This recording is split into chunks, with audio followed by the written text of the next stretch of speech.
Depuis la sortie de Blé Goudé sur NCI, les vérités éclatent autour du président Gbagbo. Deux noms reviennent sans cesse, Nadi Bamba et Soro Guillaume au cœur de la tourmente. Le peuple s'interroge, Gbagbo a-t-il été manipulé, isolé, trahi? Entre mémoire et espoir, la Côte d'Ivoire cherche à comprendre sans renier son héros. Depuis la sortie de Charles Blé Goudé sur la chaîne NCI, les vérités longtemps remontent à la surface, comme ces blessures mal refermées que le temps n'a pas su guérir. Ce que beaucoup craignaient de dire tout haut, l'ancien leader des jeunes patriotes l'a dit sans détour, le mal de l'opposition ivoirienne ne vient pas de l'extérieur, il est né de l'intérieur.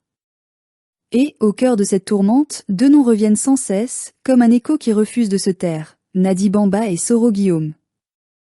Deux figures, deux symboles, deux ombres qui planent sur la trajectoire de Laurent Gbagbo, ce géant d'Afrique, devenu malgré lui prisonnier d'un entourage qui n'a pas toujours compris la profondeur de sa lutte. Il faut avoir connu la Côte d'Ivoire des années 2000 pour comprendre la déchirure actuelle. Gbagbo, c'était le rêve d'une Afrique qui se lève, d'une Côte d'Ivoire souveraine, libre de ses choix, fière de ses enfants. Il incarnait ce souffle de dignité qui manquait à un continent fatigué d'être commandé, humilié, dirigé par procuration. Il avait le verbe, le courage, la vision. Mais autour de lui, certains ont vu dans sa grandeur non pas une mission, mais une opportunité. Et c'est ainsi que l'histoire de la refondation s'est peu à peu transformée en tragédie. Oui, Gbagbo a été trahi. Et plus encore, il a été mal conseillé. Ceux qui auraient dû protéger sa vision l'ont parfois détourné de son cap. Les courtisans ont remplacé les compagnons. Les intérêts ont supplanté l'idéal. Dans cette atmosphère empoisonnée, les faux frères ont prospéré.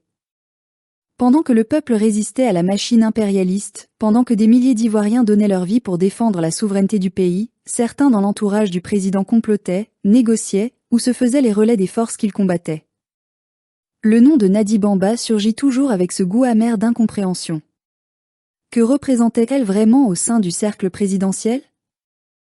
Était-elle seulement la compagne du président ou une actrice politique de l'ombre?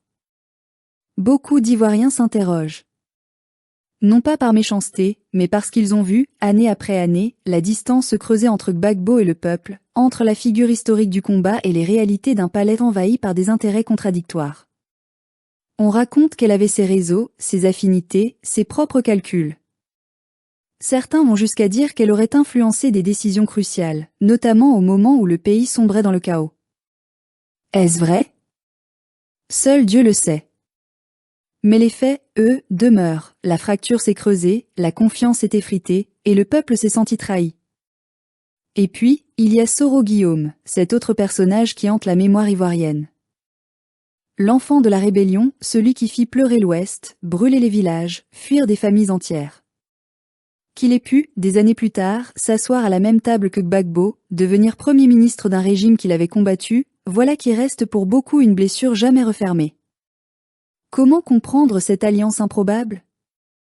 Comment pardonner ce compromis, alors que le sang des innocents n'avait pas encore séché?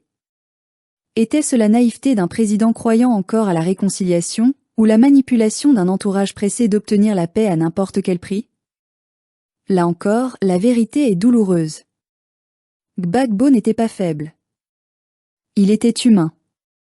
Et c'est peut-être là sa plus grande faute, avoir cru que la politique pouvait se faire avec le cœur dans un monde où tout se calcule avec la tête. Il a cru à la loyauté, il a cru à la parole donnée, il a cru à la possibilité de réconcilier des ennemis irréconciliables. Mais autour de lui, beaucoup ont profité de sa bienveillance pour avancer leurs propres pions. Certains se sont servis de son nom pour bâtir des fortunes, d'autres pour négocier leur survie politique. Quand le vent a tourné, ils ont disparu. Quand les bombes tombaient sur Abidjan, quand la résidence présidentielle était assiégée, combien d'entre eux sont restés jusqu'au bout? Très peu. Et pourtant, malgré tout, le peuple ne renie pas son président. Car Gbagbo, c'est plus qu'un homme, c'est une idée. Une flamme. Un espoir.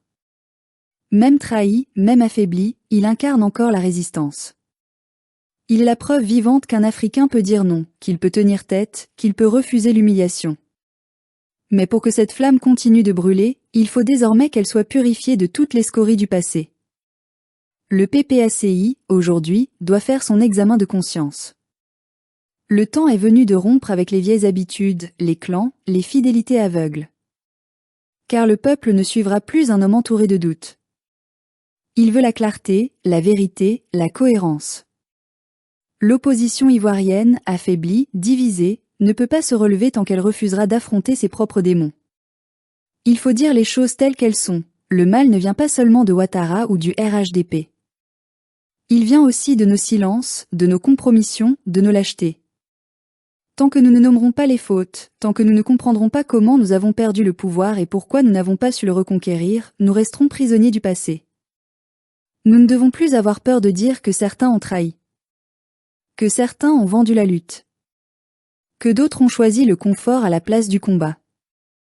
Et que, oui, Laurent Gbagbo a été trahi par des proches, manipulé, isolé, affaibli. Cela ne diminue pas sa grandeur. Au contraire, cela rappelle qu'il était seul contre un système si vaste qu'il a fini par l'engloutir.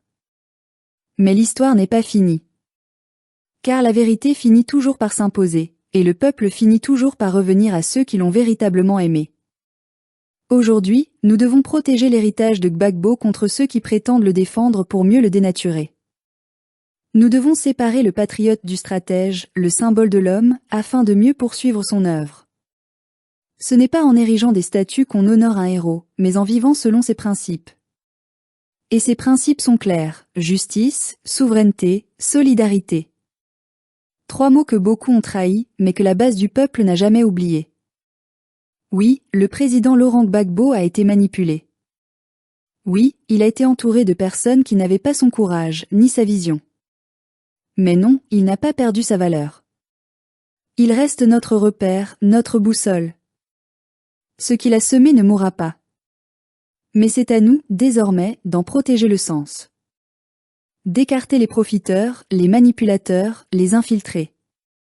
De rendre au combat sa pureté. Car la libération d'un peuple ne vient jamais d'un clan, mais d'une conscience collective. Nous avons encore la force, nous avons encore la mémoire, nous avons encore la foi. Le combat continue, mais il doit être assaini. Et si la vérité blesse aujourd'hui, c'est qu'elle est en train de guérir demain. Nous devons oser la dire, sans haine mais sans complaisance. Car un peuple qui ferme les yeux sur ses propres erreurs est condamné à les répéter. Et nous, Ivoiriens, avons trop souffert pour recommencer. Alors, que chacun se souvienne, si Gbagbo est tombé, c'est parce qu'il a été trahi, pas parce qu'il avait tort. Et si la Côte d'Ivoire doit se relever, elle devra d'abord se délivrer des trahisons qui la rongent encore. Le temps des masques est terminé. L'heure est venue de reconstruire, sur la vérité, la justice et la dignité. Et même si le vent souffle encore contre nous, nous savons que la tempête finira par passer. Parce que la vérité, même étouffée, finit toujours par trouver une brèche pour respirer.